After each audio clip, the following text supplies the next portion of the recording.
Rakkoo dubbadha mataa kiyya ol qabee dhiiroo akkamiin rafne hirriibumti nu qabee namni biyya ofiirratti erga akkas mirga dhabee gadi baaneen dubbannu maaltu afaan nu qabe.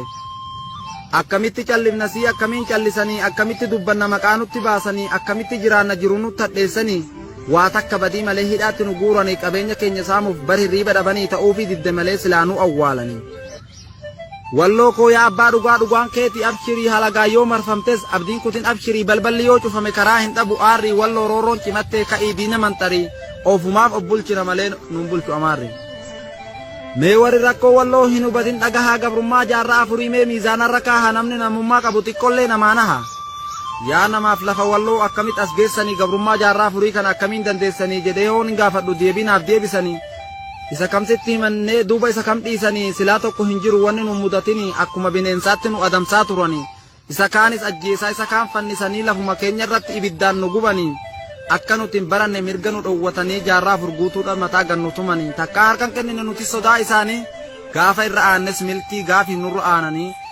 Si waan hin ta'in qabna yeroo isaan naan jedhanii garaan koo obsa dhabee jiruu wallaalee ani ammas keessuma jirre jechuufan boohi'anii walloo shanee hin jettan osoo kan hubattani.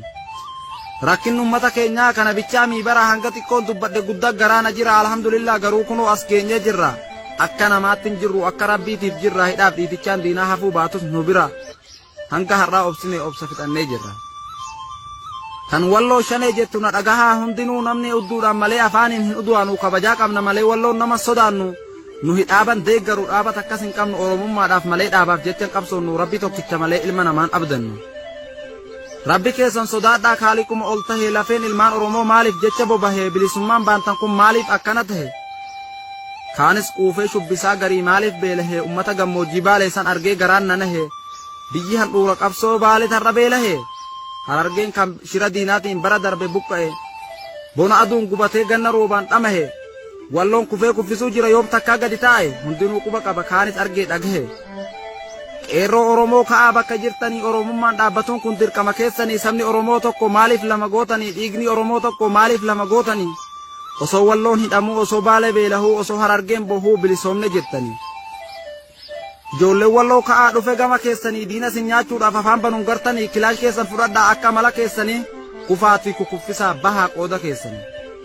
Waan ibiddaatuun biyattu ibiddaan maa taphatti walloo safaataan beeku muka cabsa namatti Oromoo fakkaattanii harkan laatinaa nutti takkaan sabaaf dubbadhaa takkaa galaa diinatti diinummaa keessan bienneet sin eegganna fagootti.